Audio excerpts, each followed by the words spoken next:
Just before I get into the demo lesson, I just want to make sure we have the same understanding of two terms. What is a predator? What's your understanding of a predator? Now all at once. Anyone? Eats other animals. Thank you. What about a scavenger? And how is a scavenger different than a predator? It's dead animals. Right, good. So we have that understanding. And there is a debate about Tyrannosaurus rex. So instead of sort of talking to you about the debate,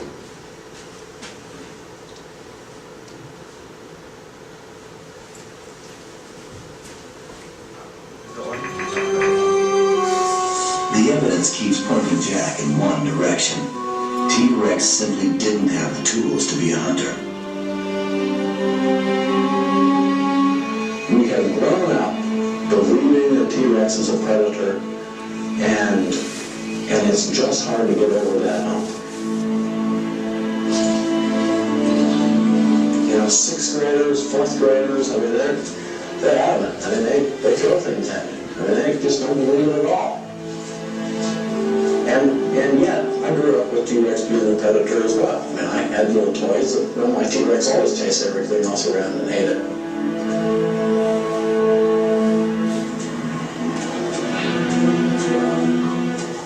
All I've been trying to do is get people to think about doing science objectively, not starting out with a preconceived idea. They can, you know, I don't care if T-Rex was a predator. Show me some evidence. Hell Creek will oblige with one of its oldest secrets and a private. so the first thing I want to show you is that you can embed video into the software. So you could do what George did and have a link to a video, but you could also embed it in the page itself. And so that way it sort of consolidates sort of all the resources you want to use. So instead of having, you know, a bunch of links and, you know, files in different places, if you wanted to save this notebook and share it with students, now the students have access to the videos, the images, the websites, you know, the graphics, anything that you have put into the notebook, students can access it later. And I think that's a powerful tool in itself. And so, you know, I just want to show you can have images, and you know, when we did this activity, I did this with 6th graders. We just sort of started off talking about predators. What do we know about predators, you know? And so, you know, I showed some images. We talked about it. You know, maybe we wrote down some notes.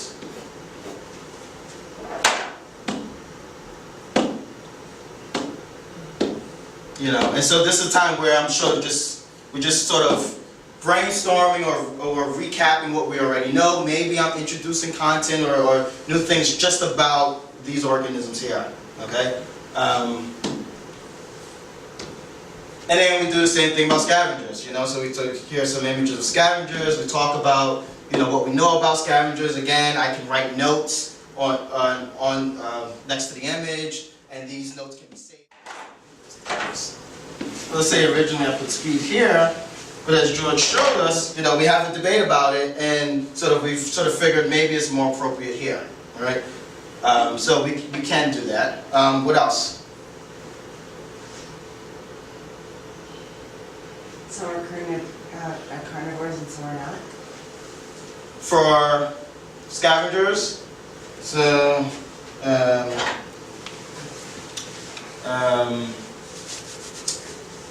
not all carnivores. What else?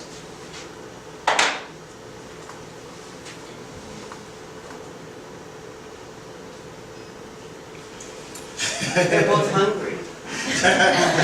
So let's say, you know, we came up with a bunch of ideas and we exhausted sort of what the students already know. Now, what I've done is I've planted some things here as well, right? And so I can hide things, just as George showed that you can hide things for later.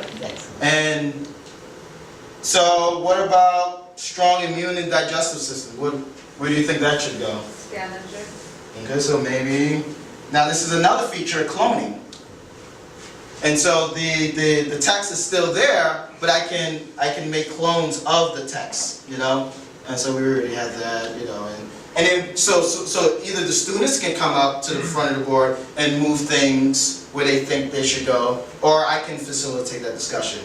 And so again, this is, you know, if I did this on the whiteboard, you know, you can imagine how different this would be. I have to erase things, I have to rewrite them again, and I couldn't save it, you know? I mean, I guess I could stand by and take a digital picture of it and share it with students, but I think this is, we can see a much more effective tool in doing that as well, okay?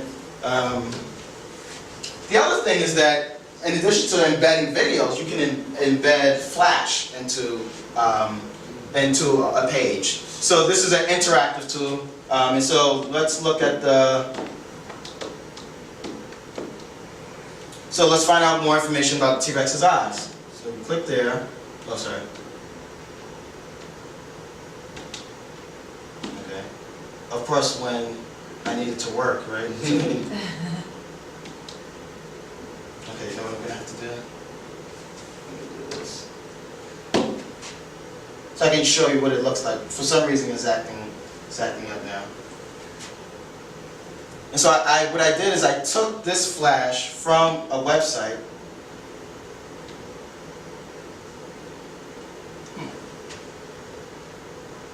Let me see something's now. Are you connected to the web now? I am connected to the web. Okay, there we go.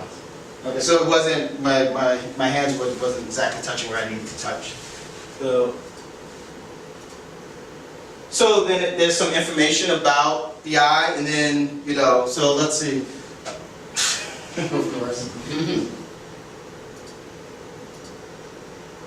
And so, you know, eyes forward facing, they can judge distance. Do you think that's a predator trait or is that a scavenger trait? And so, you know, I would ask the kids about this, and then they could vote. Let's say they just say predator. And then you could do the other body parts as well. And trust me, this worked perfectly when I did it with the 6th graders.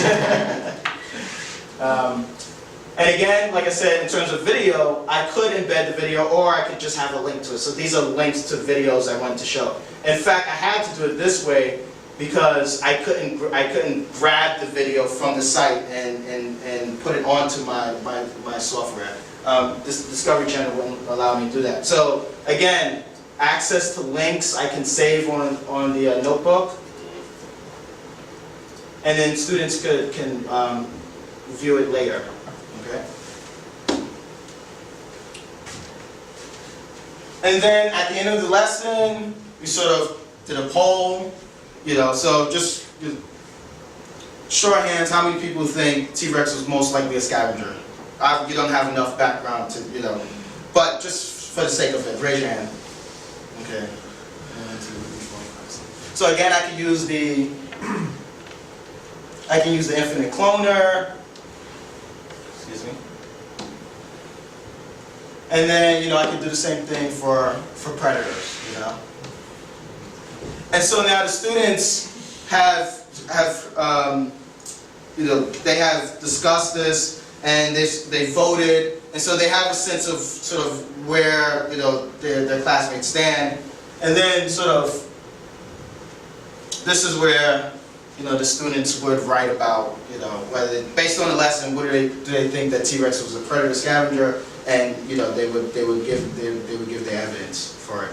So, you know, the lesson is a combination of multimedia. It can be saved for later, and then it can be combined with sort of the traditional, you know, sort of paper things that sort of make sense for them so that they can gather their thoughts. Yep. Just wondering what grade level this would be for this particular lesson. This was for 6th graders. Any other questions? I was curious, the training for using this, how much, or, I mean, I'm sure you could do infinite amounts, but I mean, for typically getting this running for each teacher, what kind of training is involved? Well, I actually participated in the training during the school year. So there were, I believe, 4 sessions just to learn the software. And there was the trainer also showed us some examples of some things that other teachers have done from other schools. And then I also attended the 2 days during the summer. And so there was 6 days, and you know, at the end of those 6 days, that's when I created this notebook. So that gives you an idea of what I was sort of able to learn. And so this is your first year using this? This is my first year using a Smartboard, yes. And just off the top of your head, how does it change your teaching and the way your kids are learning? And Well, here's the thing: is the thing that's I think difficult is sort of you have to think about your teaching in a different way. You know, because now you have access to this technology. Now you have to sort of reassess how you do things and sort of how can I make it more interactive? How can I integrate the technology? And I'm sure there are things that, you know, next year I'll think about that I wouldn't have thought about 5 years ago because I didn't have access to the technology. So I think, you know, if you ask me, you know, a year from now, I think I would be able to say, look, these are all the things I can do. But then, as George said, it will take time to sort of not only learn the software, but be more creative. You know, let my imagination sort of take over.